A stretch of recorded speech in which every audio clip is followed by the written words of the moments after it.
Todos, hermanos, alguna vez nos hemos hallado en tinieblas. Usted ha estado en el cuarto, ya en la noche, viendo televisión en su sala, y se va la luz.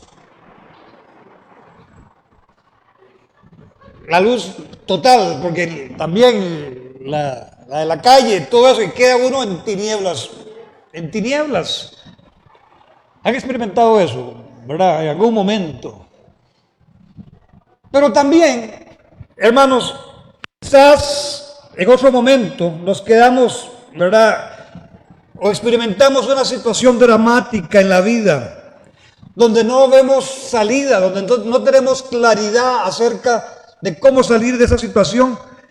Y otras veces, además de que estamos sin luz, en tinieblas por esa situación, no tenemos una respuesta para nuestra vida. Y obviamente cuando la luz regresa, después de que hemos estado en tinieblas con el cabito de candela, porque yo todavía guardo candelas, porque el celular se le gasta la batería. Cuando la luz regresa, es como un júbilo. ¡Ay, volvió la luz! ¿Han hecho eso? Es una alegría cuando regresa la energía eléctrica. Y hermanos, lo ilustro de esta manera, porque la transición de estar en tinieblas, en esa oscuridad, cuando se va el fluido eléctrico, la transición de pasar de las tinieblas a la luz, o la transición de encontrar una salida en medio de un túnel oscuro de los que atravesamos muchas veces en la vida, es una experiencia que marca nuestra existencia, cuando estamos en esos momentos bien difíciles en nuestra vida. Y en lo espiritual, hermanos, esta clase de transición, de pasar de las tinieblas a la luz, o de encontrar una salida, en lo espiritual, esto que nos acontece en lo natural, también sucede en lo espiritual. Ya no estamos, gracias al Señor, en tinieblas. Ya no estamos en oscuridad en nuestra vida. Ya no estamos bajo el dominio de las tinieblas, sino que hemos sido rescatados y hemos sido trasladados de las tinieblas, del poder de las tinieblas, al reino de nuestro amado Señor Jesucristo. Así que, hermanos, hemos sido trasladados a una nueva realidad espiritual, donde el amor, donde el poder de Jesucristo ha vencido las tinieblas, ha vencido el dominio de Satanás. Y esto también en lo espiritual, el pasar de esas tinieblas al reino de nuestro Señor Jesucristo, marca un antes y un después en nuestra existencia. Puedo decir, y usted puede decir, cómo era su vida antes de Cristo y cómo es su vida ahora en Cristo. Ahora, el punto es, y vamos a ir al libro de Romanos para luego mencionar el primer punto de enseñanza. Romanos capítulo 3, en el versículo 21 al 25, lo leemos de esta manera. Si están conmigo allí. Pero ahora, dice la Escritura, aparte de la ley, se ha manifestado la justicia de Dios, testificada por la ley y por los profetas. La justicia de Dios por medio de la fe en Jesucristo. ¿Están conmigo? Pero ahora, nuevamente en el verso 21, aparte de la ley, se ha manifestado la justicia de Dios testificada por la ley y los profetas, porque la ley y los profetas todo apuntaba hacia Jesucristo.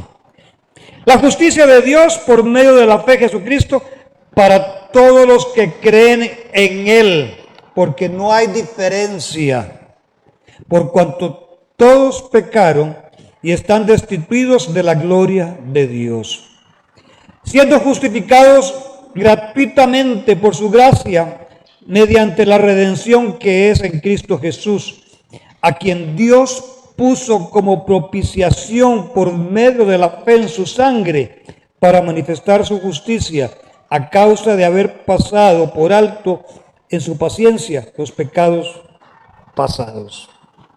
Hermanos, verdaderamente al leer este texto, ¿cómo el ser humano puede ser justificado ante Dios? Y es necesario entonces que comprendamos el dilema, el problema del hombre de estar separado de Dios y la solución que Dios dio a ese problema del hombre de estar separados de Él. El problema de la humanidad, dice que el verso 23, es que estábamos separados por cuanto todos pecaron, estaban, como dice aquí en el verso 23, separados de la gloria de Dios. Así que, hermanos, entendemos que cuando el ser humano en el huerto del Edén pecó, transgredió la autoridad y desobedeció a Dios, desde allí en adelante todos los seres humanos nacemos con esa semilla de pecado en nosotros. Y eso es suficiente para que todos nosotros, desde que se cometió este pecado de desobediencia, por eso es que usted ve que los niños, a pesar de que son niños, ellos tienen sus situaciones, ¿verdad?, que manifiestan cosas que no están bien, se pelean entre ellos, le roban los lápices a los otros chiquitos, ¿verdad?, le sacan las uñas, todo lo malo que hay en el ser humano se manifiesta. ¿Por qué? Porque hemos nacido con esa semilla de pecado. Entonces, al mirar este cuadro, el ser humano, desde que nace, ¿verdad?, con esa semilla, está separado. Y esta es la condición de todos los seres. Estamos destituidos de la gloria de Dios. Ahora, ¿cuál fue la respuesta de Dios en el verso 21 y verso 22? Dice la frase, pero ahora, aparte de la ley, se ha manifestado la justicia de Dios. Y hermanos, esta frase, pero ahora, marca un antes y un después igualmente para la humanidad. Antes el hombre de alguna manera trataba de justificarse por sus propios medios, por sus propios méritos delante de Dios. De alguna manera lo estaba haciendo, pero no logró hacerlo. ¿Por qué? Porque era necesario que la justicia de Dios a través de la fe en Jesucristo se manifestara. Esta frase marca un antes y un después. Y el hombre intentó lograr una justicia propia por medio de cumplir la ley. Pero la ley, hermanos, la ley no admitía la desobediencia. Había que cumplirla. Y cualquiera que infringiera un solo mandamiento de la ley era culpable de transgredir la ley. Y entonces nos damos cuenta de que ahora, aparte de la ley, se ha manifestado la justicia de Dios. Ahora, dice este verso de Romanos, ha llegado el tiempo. Como hay un canto por ahí, llegó la hora, llegó el tiempo, ¿va yo di? Ha llegado el tiempo, hermanos, de la justicia de Dios, la cual es por medio de nuestro Señor Jesucristo. ¿Y qué consideraciones tenemos que tener para este ahora? La justicia de Dios para el hombre es aparte de la ley. La ley, como les decía, no admite desobediencia. Y el que transgrede un mandamiento solo de la ley es culpable totalmente. La ley, hermanos, no tiene el poder de regenerar y transformar al ser humano. No. Con saberse toda la ley, tratar de cumplir toda la ley. Y ahora vamos a ver otros elementos que también en nuestra cultura se están metiendo. Nada de eso tiene el poder de transformar y de regenerar el corazón humano. Por eso dice bien claro, ¿verdad?, que ahora se ha manifestado la justicia de Dios. ¿Por qué? Porque la ley simplemente le demostraba al hombre que era incapaz de justificarse por él mismo, porque no era capaz de cumplirla. ¿Están conmigo? Así que, hermanos, al mirar todo este cuadro, la justicia de Dios para el hombre esa parte de cualquier otra cosa, aparte de la ley, porque como les dije, no, nadie puede cumplir la ley y si falla un mandamiento es culpable. Pero la justicia de Dios para el hombre, aparte también de la ley, es aparte de toda doctrina y de todos mandamientos de hombres. Y aquí venimos a nuestro tiempo. Hoy, en medio de la cristiandad, hermanos, por medio de la religión, los hombres han creado sus propios dogmas y preceptos y los han establecido como necesarios para la salvación. Los han establecido necesarios para justificarse delante de Dios. Y aún en medio de la iglesia evangélica, hermanos, algunos movimientos, y vea que digo algunos movimientos proféticos y apostólicos sus propias doctrinas y están imponiendo cargas a las personas en sus iglesias, cargas que ni ellos mismos pueden cumplir, tal y como hacían los escribas y fariseos en el tiempo de Jesús. Colosenses capítulo 2, en el verso 18, y no sé si lo podemos leer en la Nueva Traducción Viviente, Eduardo, ese pasaje de Colosenses, porque me gusta mucho y la claridad que da Colosenses 2, 18 al 23. Ahí está. Bueno, esa es la nueva versión internacional, la Nueva Traducción Viviente. Si la ponemos por ahí. Gracias. No dejen, dice aquí, que los condene ninguno de aquellos que insisten en una religiosa abnegación. Ven el ojo, ¿verdad? O en el culto a los ángeles, porque también anda esa teología extraña, ¿verdad? De angelología, aún en medio de los cristianos. Olvídese de eso. Siguiendo, al afirmar que han tenido visiones sobre estas cosas, su mente pecaminosa los ha llenado de arrogancia. Y si seguimos leyendo allí, y no están unidos a Cristo, la cabeza del cuerpo, pues Él mantiene todo el cuerpo unido con las articulaciones y los ligamentos, el cual va creciendo a medida que Dios lo nutre. Y en el verso siguiente, ustedes han muerto con Cristo y Él los ha rescatado de los poderes espirituales de este mundo. Entonces, la pregunta, ¿por qué siguen cumpliendo las reglas del mundo, tales como, y aquí vamos a leer todas estas, no toques esto, no pruebes esto, no te acerques a aquello, etcétera, etcétera, etcétera? Estas reglas son simples enseñanzas humanas acerca de cosas que se deterioran con el uso. Podrían parecer sabias porque exigen una gran devoción, una religiosa abnegación y una severa disciplina corporal, pero a una persona no le ofrecen ninguna ayuda para vencer sus malos deseos. La ley no puede transformar el corazón del hombre, no lo puede regenerar. El que usted sea una persona religiosa, cumpliendo doctrinas de hombres o siguiendo las doctrinas de falsos apóstoles y profetas en este tiempo, no lo puede regenerar y no lo hace justo delante de Dios. El único que puede regenerar al hombre, al ser humano, es el Espíritu Santo a través de Jesucristo en nuestra vida como nuestro Señor y como nuestro Salvador. Así que, hermanos, estas doctrinas de hombres, así como la ley, no tienen poder para transformar y regenerar al ser humano. Y otra vez, la respuesta de Dios ante la incapacidad del ser humano de ser justificado por las obras, tendría que ser entonces por medio de una justicia que no tenía nada que ver, no tendría nada que ver con la ley ni con las doctrinas de hombres. Una justicia de Dios que no tiene nada que ver con eso.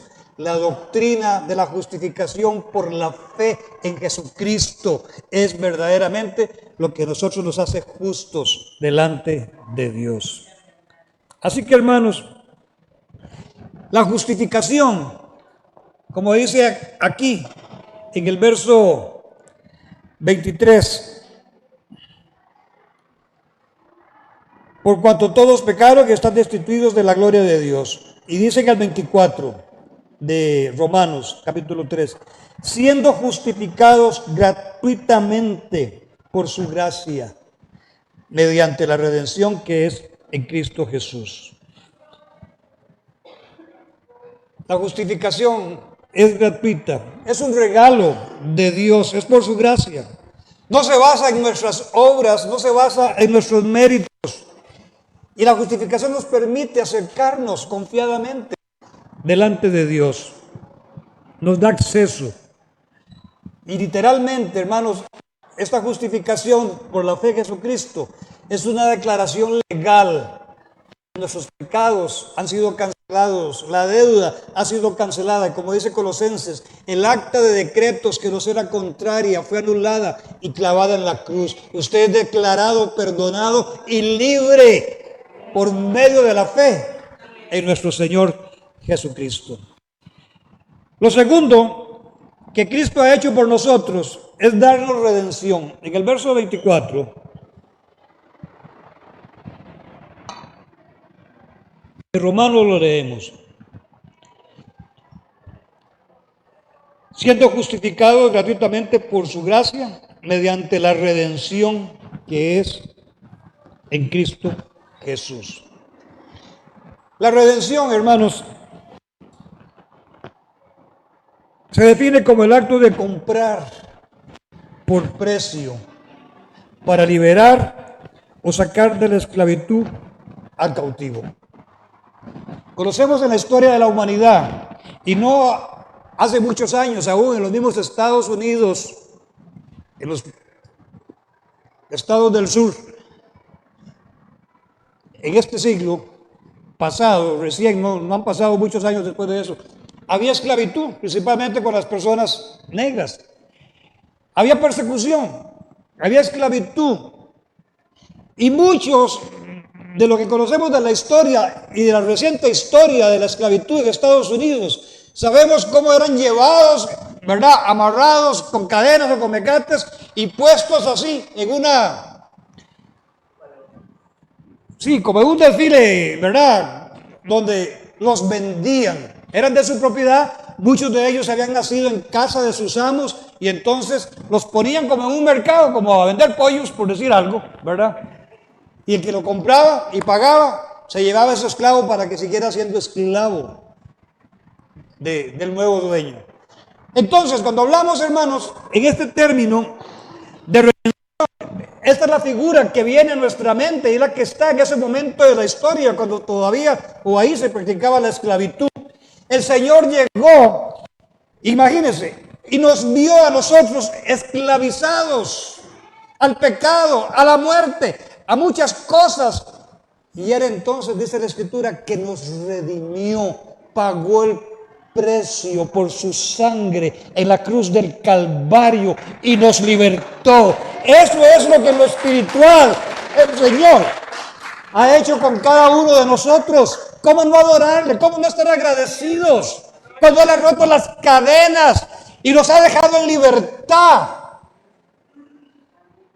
Eso es redención, pagar por precio la libertad. Y Él pagó el precio más alto, el precio de su sangre, para darnos a nosotros libertad. Así que usted y yo fuimos comprados por precio. El precio de la sangre de nuestro Señor Jesucristo en la cruz del Calvario. Así que, hermanos, hay diferentes tipos de esclavitud en lo espiritual. Desde la caída del hombre en el huerto del Edén, tal y como citamos, la esclavitud abarca diferentes tipos. Éramos esclavos del pecado. Juan 8:34, si lo leemos allí. Jesús le respondió a los escribas y fariseos: de cierto les digo que todo aquel que hace pecado es siervo de pecado. La nueva traducción, perdón, la Reina Valera, es esclavo del pecado. Y tal vez podemos seguir usando la Reina Valera de aquí en adelante. La excepción era con el pasaje de Colosenses. Entonces, éramos esclavos del pecado. Y obviamente los escribas y fariseos se rebelaron y dijeron, no, nosotros somos hijos de Abraham, ¿verdad? No somos esclavos. Y muchas veces como cristianos estamos en una misma actitud, no, nosotros somos hijos de Dios, no somos esclavos. Pero dice el Señor que todo aquel que practica el pecado es esclavo, es siervo del pecado. Entonces, éramos esclavos de Satanás. Hebreos capítulo 2, en el verso 14 y 15, lo leemos de esta manera. Hebreos 2, 14 al 15. Así que, por cuanto los hijos participaron de carne y sangre, él también participó de lo mismo para destruir. Él se hizo igual como nosotros. Se hizo igual que nosotros. Dejó su gloria. Tomó forma de siervo semejante a nosotros para destruir por medio de la muerte al que tenía el imperio de la muerte, el poder de la muerte. ¿Y este quién es? Al diablo. Y librar a todos los que por el temor de la muerte estaban durante toda la vida sujetos a servidumbre.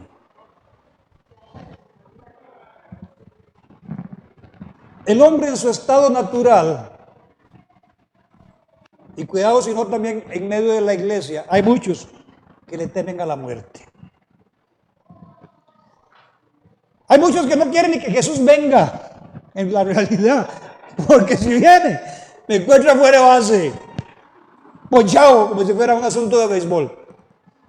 Y en serio, usted habla con alguna gente y no quiere que el Señor venga todavía, porque si viene, usted está ponchado, fuera de base, out, ¿verdad? Literalmente, está out. En lo natural, hermanos, la gente le tiene miedo a la muerte, pero un hijo de Dios, una hija de Dios que lo conoce a Él, yo le digo a usted, como dice aquel, con toda consideración y respeto, no debe de tenerle miedo a la muerte. No debe de tenerle miedo a la muerte. Ayer nos pasó algo, hermanos, a mi esposa y a mí. Teníamos que ir a recoger el carro al taller ayer a las 4 de la tarde y regresamos a esa hora allá con el carro reparado. Abrimos el portón y 5 minutos después, a los 20 metros de la casa, en la misma acera, un señor del barrio, caminando para la pulpería, cayó en la acera, allí en un instante, y murió. Y mucha de la gente del barrio que conocemos que son cristianos, ¿verdad? Estremecidos, también doloridos, pero yo lo que decía es, un hijo de Dios, una hija de Dios, no debe de tenerle miedo a la muerte.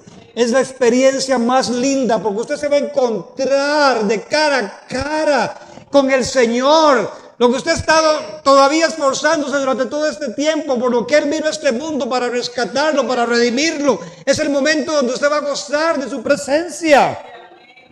Pero quien no conoce a Jesucristo está esclavizado en temor a la muerte. El Señor vino y con su sacrificio nos libró de ese temor a la muerte, de ese poder que Satanás tenía de la muerte. ¿Por qué? Porque Él mismo resucitó de entre los muertos. Y Él es la primicia de todos los que van a resucitar. Así que, hermanos, esclavitud del temor de la muerte. Primera de Pedro, capítulo 1, en el verso 18 al 20. Lo leemos de esta manera. Sabiendo que han sido rescatados de su vana manera. Perdón, yo creo que tengo que ponerme los otros lentes, Gatica, póngamelos ahí, toquecito. O leo de aquí. Sabiendo que han sido rescatados de vuestra vana conversación, la cual recibisteis de vuestros padres, no con cosas corruptibles como oro o plata, sino con la sangre preciosa de Cristo, como de un cordero sin mancha y sin contaminación. Hermanos, ya ha ordenado de antes de la fundación del mundo, pero manifestado en los postrimeros tiempos por amor a ustedes. Así que, hermanos, al mirar todo esto, todas estas formas de esclavitud, del pecado, de la muerte, ya hemos sido redimidos de eso. Fueron rotas. El Señor nos hizo libres. A otra, y aquí digo esto con toda consideración y respeto. ¿Sabe cuál es una forma de esclavitud que aún en medio general de la sociedad, pero aún en medio de la iglesia, mucha gente experimenta? Y lo digo con respeto otra vez, su baja autoestima. Quizás usted no ha escuchado esto, pero el tener una baja autoestima, hermanos, de alguna forma es una esclavitud que el enemigo quiere ponerle para que usted no se sienta de vivir en la libertad con la que tiene que vivir, con la libertad por la que Cristo pagó por su vida. Hay personas, hermanos, que por su condición de baja autoestima, que tiene que ser tratada, y el próximo año, les hago un anticipo, vamos a tener aquí un seminario de 7 semanas, un ministerio de Estados Unidos, hermanos, que nos va a bendecir y ellos van a pagar sus gastos de venir. Nosotros no, ellos van a venir y van a pagar sus gastos y nos van a ministrar en esta línea. Pero, hermanos, muchas veces sucede que la baja autoestima es una forma de esclavitud. ¿Por qué? Porque no tenemos un concepto equilibrado de quiénes somos en Cristo. No hay absolutamente nada, hermanos, que a usted le pueda afectar y degradar y hacerse sentir mal o menos cuando usted tiene un concepto equilibrado de quién es usted en Jesucristo. Por eso estoy diciendo que esta es una forma de esclavitud, pero el Señor también ya nos ha hecho libres, porque usted en Jesucristo es hija de Dios, es la niña de sus ojos, está en la palma de su mano. Así que no se deja amedrentar por la sociedad ni por ninguno, en ningún círculo, sea la iglesia, sea la familia, que afecte su valor delante de Dios. Porque su valor está dado por Dios, está garantizado por Dios. Una vez predicando esto, agarré un billete de 10,000, no habían los de 20,000 todavía. Lo agarré, lo hice así, ¿se acuerdan de eso? Lo agarré aquí, lo zapateé y todo, y dije, ¿quién quiere este billete de 10,000? Todos lo querían. ¿Saben por qué? Porque por más que usted le haya hecho ese billete, por más que se ha pisoteado, ese valor de 10,000 colones estaba garantizado por el Banco Central de Costa Rica, y su valor y su identidad está dada por el Rey de Reyes, por el Banco del Cielo. Así que no se deje esclavizar por una baja autoestima y ande levantado su pecho y erguido, sabiendo de quién usted es hijo, de quién es hija. Hago un paréntesis aquí para contar una anécdota de una hermana. Conocen los hoteles de todo incluido, ¿verdad? Unos hermanos estaban en la playa y se brincaron la cerca y se metieron a las instalaciones de todo incluido. Aunque usted no lo crea. Pero eso es real. Eso es real. ¿Verdad? Ahí tenía piscina, tenía todo y... Oiga, y el guardia los cachó. Y trajeron al administrador y le dijeron, ustedes aquí, y le dice, me reservo el nombre de la persona, porque algunos de ustedes la conocen, y le dice a ella, es que nosotros somos hijas del rey. ¿En serio? Ah, le dice el hombre, ustedes son hijas del rey. Como que ustedes son hijas del rey, le dice la señora, ¿sí? Dice, yo también soy hijo del rey, pueden estar aquí y darse la gran vida completa. Así que, hermanos,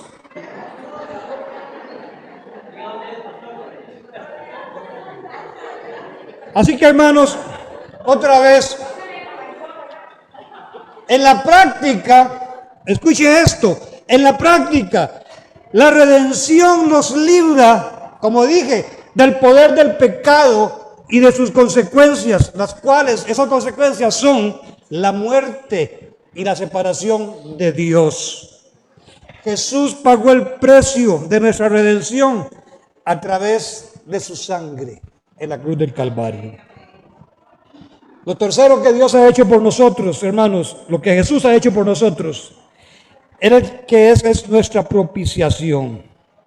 Dice en el verso 25, note, a quien Dios puso como propiciación por medio de la fe en su sangre. Por eso cuando cantábamos, su sangre, ¿verdad? ¿Qué ves? ¿Nos puedo oír? Me perdonó su sangre,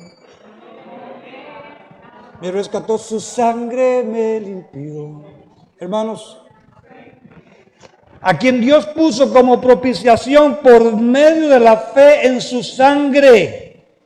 Hermanos, aquí estamos hablando de propiciación. El significado de la propiciación bíblica lo vemos en Primera de Juan, capítulo 2, en el verso 1 y 2. Hijitos míos, estas cosas les escribo para que no pequen.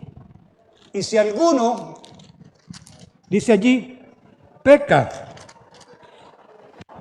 abogado tenemos. Amén. Para con el Padre. Y Él es, dice en el verso 2, la propiciación por nuestros pecados. Y no solamente por los nuestros, sino también por los de todo el mundo. Hermanos, y en el verso de Primera de Juan, en el verso 10, en esto consiste el amor, no en que nosotros hayamos amado a Dios, sino en que Él nos amó a nosotros y envió a su Hijo en propiciación por nuestros pecados.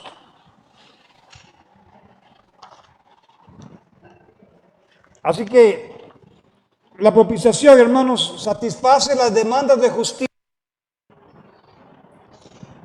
Y para ser bien claro en lo que tiene que ver el significado de propiciación, hermanos, es que al ver esa incapacidad de ser justificados delante de Él, Dios mismo se dispuso a dar a su Hijo en ofrenda. ¿Se dan cuenta? ¿Se dan cuenta? La propiciación es que Él tomó nuestro lugar. El castigo de nuestra paz fue sobre Él. La ofrenda que había que ofrecer para que nuestros pecados fueran remitidos, el mismo Señor la ofreció, no fue nadie. Por eso ahora, aparte de la ley, se ha manifestado, hermanos, la justicia de Dios por medio de la fe en Jesucristo. Estamos conectando lo que estamos tratando de decir.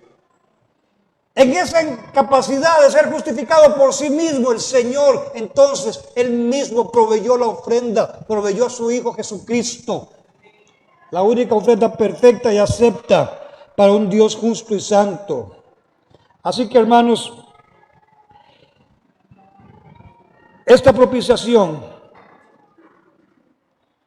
es algo que tiene que estar bien claro para nuestra vida. Todas las demandas de justicia fueron satisfechas para toda la humanidad. Y hoy sabemos bien en nuestro contexto, en pleno siglo XXI, y hay muchas culturas orientales, el hinduismo, el budismo, etcétera, hermanos, de que en esas culturas se demanda sacrificios y ofrendas a sus dioses para ser justificados y tener el favor de esos dioses. Pero en nosotros, en el cristianismo, es diferente. Nuestro Padre, nuestro Señor, nuestro Padre eterno, Él fue quien ofreció la ofrenda a su Hijo por cada uno de nosotros. Ninguna obra de justicia, ningún mérito pudiéramos hacer para merecer ser justificados. Así que, cuando digo esto, hermanos, también hay otro punto que quiero dejar en sus corazones. Muchas veces pensamos de que Dios me ama menos cuando le hemos fallado. Y nos sentimos, como decimos popularmente, 3, 4 grados, ¿verdad? Bajoneados. Y muchas veces pensamos de que Dios nos ama menos porque le hemos fallado. Pero yo le digo, hermanos, con toda consideración y respeto, de que Dios no lo ama a usted más ni menos por lo que usted hace o por cuando le falle. Dios lo ama a usted exactamente igual. ¿Por qué? Porque Él es la ofrenda que ofreció para satisfacer las demandas de justicia por el pecado de cada uno de nosotros. Y voy terminando casi, hermanos, con el punto 4. La expiación. Jesús proveyó para nosotros la expiación. Hebreos capítulo 2, en el verso 17, 16 y 17 lo leemos. Porque ciertamente no... Esta es la versión Reina Valera. Sí. Estoy yo un poquito enredado entonces. Porque ciertamente no socorrió a los ángeles, dice la Reina Valera, sino ¿a quién? A los descendientes, a la descendencia de Abraham. Usted y yo somos descendientes de Abraham en Cristo. Por lo cual debía ser en todo semejante a sus hermanos, para venir a ser misericordioso y fiel sumo sacerdote en lo que a Dios se refiere, para expiar los pecados del pueblo. Así que, hermanos, Jesús proveyó para nosotros expiación. Y cuando habla aquí para expiar los pecados del pueblo, es quitar de la vista el pecado de nosotros. Y el mejor cuadro que podemos tener de lo que significa expiar es cuando el Señor le ordenó a Moisés en Egipto, cuando el ángel de la muerte iba a venir sobre Egipto, la última plaga, que pusieran la sangre de los corderos del sacrificio para tomar la Pascua en los tinteles de las puertas y en los tinteles de las ventanas. Y cuando ahí iba a pasar el ángel de la muerte, ahí la muerte no iba a entrar. Cuando hablamos de expiar, hermanos, es exactamente igual. El Señor, Él ve la sangre del cordero que Él mismo ofreció. Y cuando usted ha pecado, Él no ve su pecado, Él ve la sangre que derramó su Hijo para rescatarnos a cada uno de nosotros y volvernos otra vez a la comunión con Él. Es quitar de la vista. El Señor no está mirando entonces su pecado, está mirando el sacrificio tan inmenso, tan grande, la sangre de Jesús que se ofreció para perdonar nuestros pecados. Por eso usted puede volverse a Él en cualquier momento en arrepentimiento y tener la certeza y la garantía de ese perdón. ¿Por qué? Porque esa sangre ha cubierto ya su pecado. Su deuda ya está cancelada. No le ponga más usted mismo a esa deuda. Ya está cancelada. Y así que, hermanos, a mirar todo este cuadro, nos damos cuenta, para terminar, que además de todo eso, el Señor nos proveyó reconciliación. La reconciliación tiene que ver con ponernos en paz.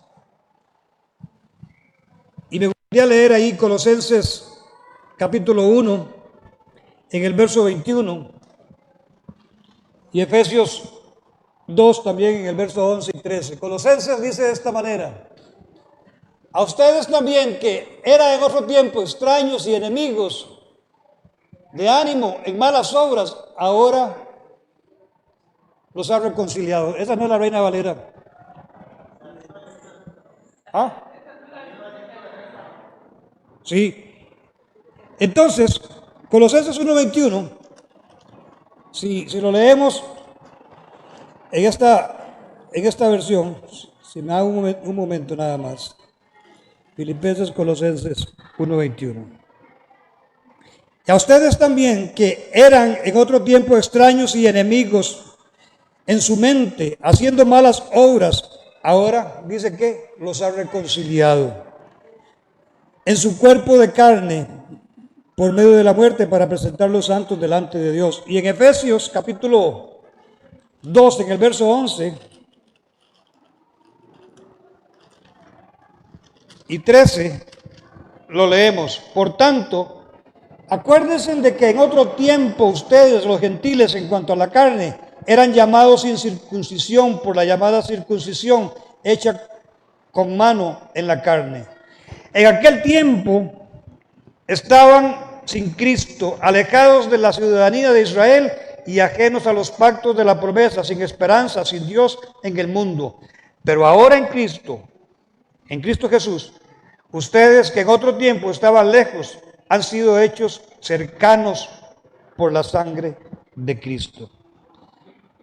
De tal manera, hermanos, lo último que quiero señalar aquí de lo que Jesús ha hecho por nosotros es reconciliarnos. Éramos enemigos de Dios, no nos podíamos acercar a Él en nuestra condición.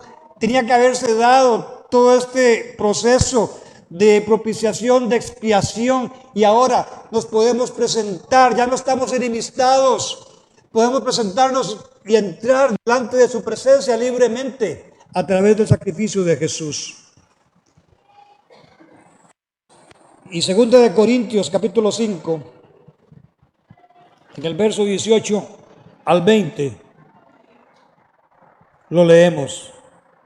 Y todo esto proviene de Dios, quien nos reconcilió consigo mismo por Cristo y nos dio el ministerio de la reconciliación. Usted tiene un ministerio, el ministerio de la reconciliación. Hemos sido hechos amigos, hemos vuelto en amistad con Dios. La gente en el mundo necesita reconciliarse y volver en amistad con Dios. Y usted, como dice aquí este texto, tenemos este ministerio, el ministerio de la reconciliación, para anunciarle a las personas acerca de la salvación que les espera en Cristo Jesús. Pero quiero ir más allá y termino con esto. Usted tiene que ejercer el ministerio de la reconciliación, no solamente en ese ámbito para los que no conocen a Cristo, sino que en medio de su familia, en los de su propia casa, en los de su trabajo. Usted no puede pretender que el Señor escuche su oración y vivir una vida cristiana cuando usted sabe que usted no está reconciliado con su padre, con su hermano, con sus hermanos, con su familia, con sus compañeros de trabajo o con alguien más en la iglesia. Cuando usted tiene una actitud así, yo le aseguro que su adoración y su canto no pasa ese cielo raso, ahí se quedó. Hemos sido perdonados, hemos sido reconciliados, vuelto en amistad, y usted tiene que practicar eso en su entorno a nivel donde usted se desarrolla. Pongámonos en pie.